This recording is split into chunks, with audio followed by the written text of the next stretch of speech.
नमस्कार दोस्तों, मैं हूं आपका दोस्त संचित। स्वागत करता हूं नॉलेज गेट यूट्यूब चैनल के ऊपर। फाइनली जिसका वेट था वो पूरा हुआ। गेट के अंदर जो एक नई ब्रांच ऐड की गई है विच इज लाइक डीए, है ना। जिसकी फुल फॉर्म है data science and artificial intelligence. Notification आ गया था बट सिलेबस नहीं था, तो अभी कल ही सिलेबस आउट हुआ। तो मुझे लगा थोड़ा सा टाइम कर लेता हूँ, ले लेता हूँ उसे स्टडी करने के लिए, देन अपना पॉइंट ऑफ व्यू आपके सामने रखूंगा। तो सबसे पहले एक बार पहले सिलेबस देख लेते हैं, फिर क्या क्या अंडरस्टैंडिंग, क्या क्या पॉइंट्स है, कंप्लीट एनालिसिस इस सिलेबस की करेंगे।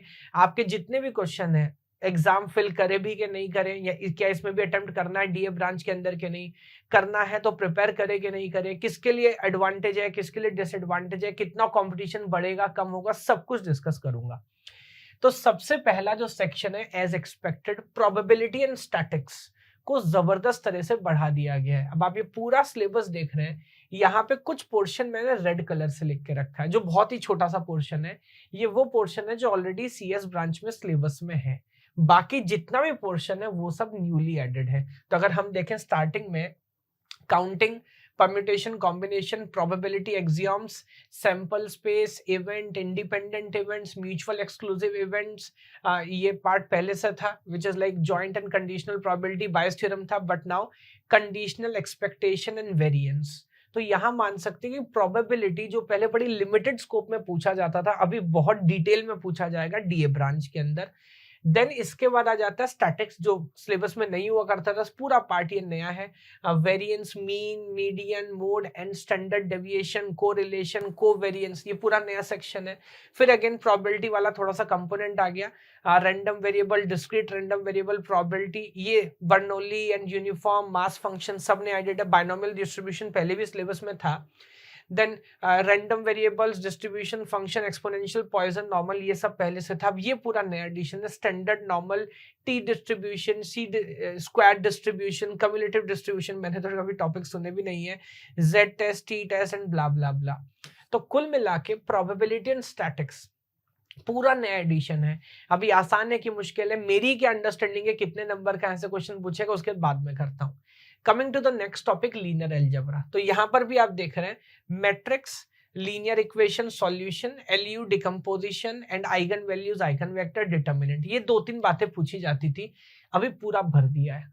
सो वेक्टर स्पेस, सब space, linear dependent and independence of variables and the orthogonal, idempotent and matrix, partition matrix, their property is Gaussian, rank, nullity, projections, singular value decomposition, पूरा detail में।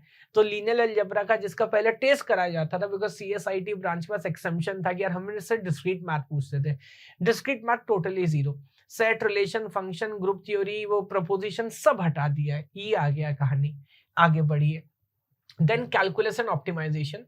तो limit, continuity, differentiability, maxima, minima पहले था, but अभी functions of single variable, Taylor series, optimization involving single variable. मुझे पता नहीं क्योंकि मेरे टॉपिक्स नहीं है इनका कितना स्कोप है, बट यहां पर भी एडिशन हो गया है टॉपिक्स में। प्रोग्रामिंग एंड डेटा स्ट्रक्चर, तो यहां पर एक बड़ा जो चेंज है वो है programming in Python. Finally C Pascal से पीछा छूटा, तो पाइथन की बात है। और बाकी जितने भी आप टॉपिक्स देख रहे हैं, इसने तो लिख दिया बेसिक्स ऑफ डेटा स्ट्रक्चर, पर भाई फिर तो पूरा ही है ना। तो इसने लिखा भी है, स्टैक है, क्यू है, लिंक लिस्ट है, ट्री है, हैश है। देन सर्चिंग की पूरी बात कर ली, सॉर्टिंग का एक एक एल्गोरिथम मेंशन किया है, बबल, सिलेक्शन, इंसर्शन, तो मान के चल रहा है सॉर्टिंग पे अच्छा एफर्ट करेंगे। Then introduction to graph theory, अभी ग्राफ थ्योरी बहुत बड़ा टॉपिक है। तो ग्राफ थ्योरी के अंदर हम डिग्री की बात कर सकते हैं, आइसोमॉर्फिज्म की बात कर सकते हैं, कलरिंग की बात कर सकते हैं, प्लेनरिटी की बात कर सकते हैं। इसने कोई स्कोप भी बताया नहीं, वो धीरे धीरे समझ आएगा जब एक दो बार एग्जाम हो जाएंगे। Then basic graph algorithm, traversal की बात करें तो बीएफएस डीएफएस कवर हो जाता है। एंड शॉर्टेस्ट बात की बात करें तो सिंगल सोर्स शॉर्टेस्ट पाथ की बात करेंगे तो हमारा जो बेलमैन फोर्ड है, डाइकास्ट्रा है, ऑल पे शॉर्टेस्ट पाथ की बात करेंगे तो फ्लड वार्शल है, वो सब कवर हो जाता है। तो एल्गोरिथम में हालांकि एसिम्प्टोटिक नोटेशंस वो पूरा पार्ट नजर नहीं आ रहा, ग्रीडी, डायनामिक, वो पूरा पार्ट नजर नहीं आ रहा।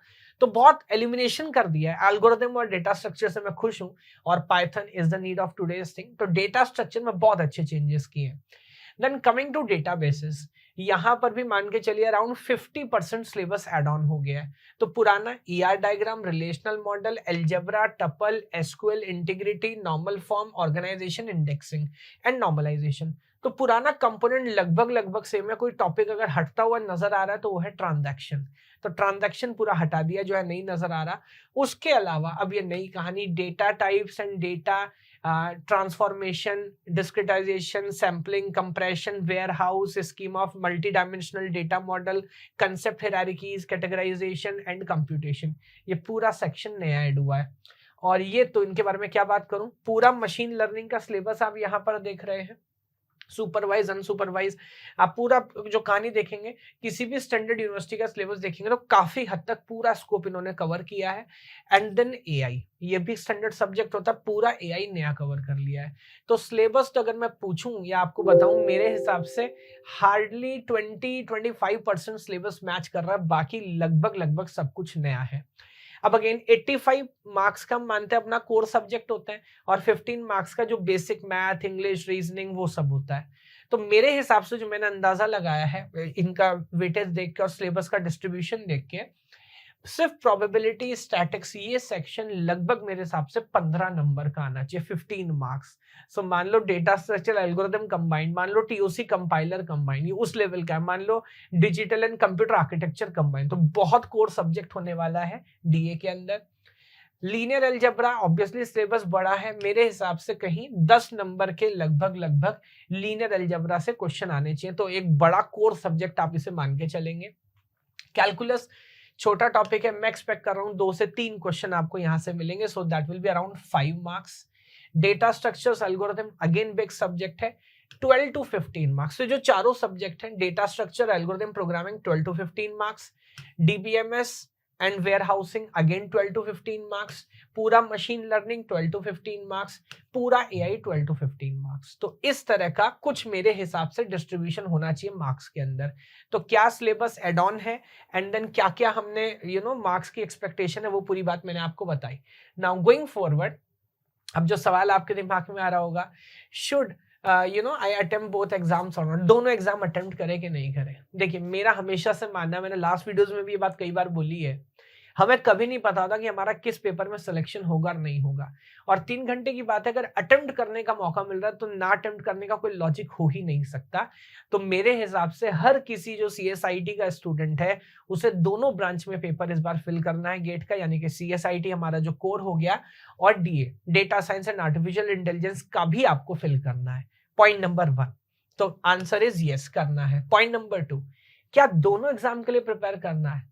सो अकॉर्डिंग टू मी, देखिए हर किसी के पॉइंट ऑफ व्यू अलग अलग हो सकते हैं, और लोगों का काम करने का, सोचने का तरीका अलग हो सकता है। कुछ लोग तोड़ू फोड़ू होते हैं कि भाई उनका आईआईटी में भी सिलेक्शन हो गया, उनका एम्स में भी सिलेक्शन हो गया, वो अभी सोच रहे कि आईआईटी जाएं कि एम्स जाएं। बट ज्यादातर बच्चे उस लेवल के नहीं होते। मेरी अंडरस्टैंडिंग है अ बिग नो, बिल्कुल नहीं करिएगा ये काम। क्यों? देखिए गेट के अंदर कंपटीशन बहुत टफ है। मैं जैसा बोलता हूँ ना, 2 नंबर से बाद में कॉलेज में 2000 किलोमीटर बदल जाते हैं। तो अब मान लो किसी बच्चे के सीएसआईटी के अंदर उसको उम्मीद थी कि यार मैं 55-60 मार्क्स में ला सकता हूँ। उसने फॉर एग्जाम्पल थोड़ा एफर्ट किया, और थोड़ा एफर्ट करने के बाद उसके 40 मार्क्स डीए वाले कैटेगरी में, डीए ब्रांच में भी आ गए, लेकिन इस वजह से सीएस में उसके मार्क्स घट के रह गए 55। अब आप मुझे बताओ, जो कॉलेज मिलेगा या तो इसके ऊपर मिलेगा, तो इसके ऊपर ये 55 और 40 मिल गए, 95 तो होगा नहीं, तो मेरा फायदा क्या हुआ? मुझे इन दोनों का ज्वाइंट स्कोर तो नहीं मिल रहा ना, मैं तो किसी एक के ऊपर ही लूंगा। तो मेरे हिसाब से मेरी क्या एडवाइस है, अगर आप ऑलरेडी गेट के लिए प्रिपेयर कर रहे हैं, अच्छे से प्रिपेयर कर रहे हैं, क्योंकि हमारा जो सीएस वाला ब्रांच है ना, इसका एक डिसएडवांटेज क्या, सिलेबस बहुत बड़ा है। अगस्त ऑलरेडी आ चुका है, तो अब कोई सोचेगा अभी मैं शुरू करूं तो क्या करूं, उसके बारे में बात करता हूं। मेरे हिसाब से अगर आप प्रिपेयर कर रहे हैं और आप ऑलरेडी 4-5 महीने बिता चुके हैं, data structure, operating system, DBMS, TOC, architecture, इस पे बेसिक अंडरस्टैंडिंग रखते हैं, तो इसके बारे में सोचिएगा भी मत। ये एक श्राप बन के खा जाएगा आपको, यहाँ कुछ होगा नहीं, ना इधर के रहे ना इधर के रहे, बीच में लटक जाएंगे। बिल्कुल प्रिपेयर मत करिएगा, क्योंकि मजा आता है सोचने में, यार ये करते हैं साथ में। एक थोड़ा सा ना मन के अंदर एक चोर भी होता है, भागने का मौका मिलता है कि ये छोड़ दो, ये कुछ स्मार्ट लग रहा है, ये करेंगे। अभी बहुत सारे लोग वीडियोस भी बनाएंगे, कोर्सेज भी चलाएंगे, बट सर बहुत मुश्किल होगा। एज ए टीचर मैं अपना पॉइंट ऑफ व्यू बताता हूँ, सिलेबस देख के कुछ समझ नहीं आता सर, पीवाईक्यूज देख के समझ आता है। आपने तो लिख दिया ट्री, मुझे पता है ना ट्री में कहां से क्वेश्चन पूछता है, मुझे पता है ट्रेवर्सल से क्वेश्चन पूछेगा, मुझे पता है ट्री का ट्रेवर्सल करवा सकता है, बनवा सकता है, हाइट के ऊपर क्वेश्चन आ सकता है, मुझे पता है एवीएल में डिलीशन नहीं पूछेगा, इंसर्शन भी आमतौर पर नहीं पूछता है। इतनी अंडरस्टैंडिंग क्यों डेवलप हुई? सिलेबस के ऊपर 20 बार पेपर देख चुके हैं हम, किस तरह का पेपर आता है, नई ब्रांच में क्या एक्सपेक्टेशन रखेंगे, तो जुआ एक तरह का।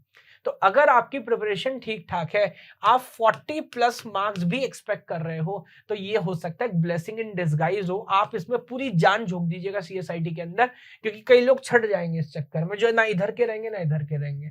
तो मेरे हिसाब से पूरा एफर्ट करिएगा सिर्फ सीएसआईटी पे। अब क्या इसको कोई भी अटेम्प्ट ना करे? किसको करना चाहिए इसके लिए? तो नाउ डीए ब्रांच किसके लिए बेनिफिशियल है?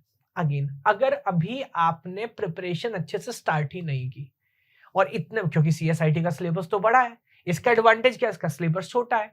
अगले साल की बात नहीं कर रहा हूं, उस समय डायमेंशन चेंज हो जाएंगी, हमारे हाथ में पेपर होगा, हमें बेसिक अंडरस्टैंडिंग होगी। लेकिन अगर आपकी मैथ पे अच्छी अंडरस्टैंडिंग है, जो कि सीएसआईटी में हो ये जरूरी नहीं है, तो प्रोबेबिलिटी स्टैटिस्टिक्स डिपेंड करता है कि 12th आपका कैसा गया था, है ना। तो अगर आपकी मैथ पे सॉलिड वाली अंडरस्टैंडिंग है, तो पूरे सिलेबस में 30, 35, 40% तो मैथ ही है, जो भी देख के समझ आ रहा है। और बाकी की गिनती के 2-3 सब्जेक्ट है, एआई पढ़ना है, डीबीएमएस का बेसिक अंडरस्टैंडिंग होता है, डेटा स्ट्रक्चर सीएसआईटी में बताने की जरूरत नहीं है। तो सिलेबस बहुत छोटा है, इसमें 3-4-5 महीने में एक रेस्पेक्टेबल लेवल तक पहुंचा जा सकता है। लेकिन उनसे नहीं बोल रहा, जो ऑलरेडी सीएसआईटी पढ़ रहे हैं उसे छोड़ के इधर जाएंगे तो गड़बड़ हो जाएगा। तो ये उनके लिए बेनिफिशियल होगा जिनकी मैथ में अंडरस्टैंडिंग सॉलिड है, मैथ से उन्हें डर लगता नहीं है, और तैयारी भी उस लेवल पे है नहीं। तो यहाँ सिलेबस कम है, जब नई शुरुआत करनी है तो फिर यहाँ पे करो, सिलेबस कम है, चीजें अच्छे से आगे बढ़ेंगी।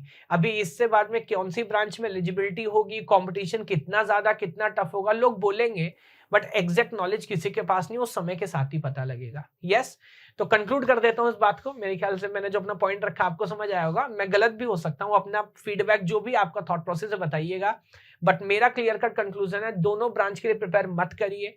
अगर प्रिपरेशन ऑलरेडी चल रही है, 40 प्लस मार्क्स भी एक्सपेक्ट कर रहे हैं ना, तो सीएसआईटी में जान झोंक दीजिएगा, हो जाएगा सिलेक्शन आपका। लेकिन अगर अभी कुछ भी नहीं किया और नई कोशिश करना चाह रहे हैं, तो डीए ब्रांच के बारे में सोचा जा सकता है, जिसमें मैथ की अंडरस्टैंडिंग आपके पास अच्छी होनी चाहिए, और बाकी 2-3 ही 4 टॉपिक हैं, लगे रहो, कुछ ना कुछ तो निकल के आएगा। यस, इस तरह की और वीडियोस आगे लेके आते रहेंगे, जैसे जैसे नोटिफिकेशन आता रहेगा। बाकी वीडियो को लाइक करिए, कमेंट करके अपना पॉइंट ऑफ व्यू बताइए, चैनल को सब्सक्राइब करिए। जय हिंद, जय भारत।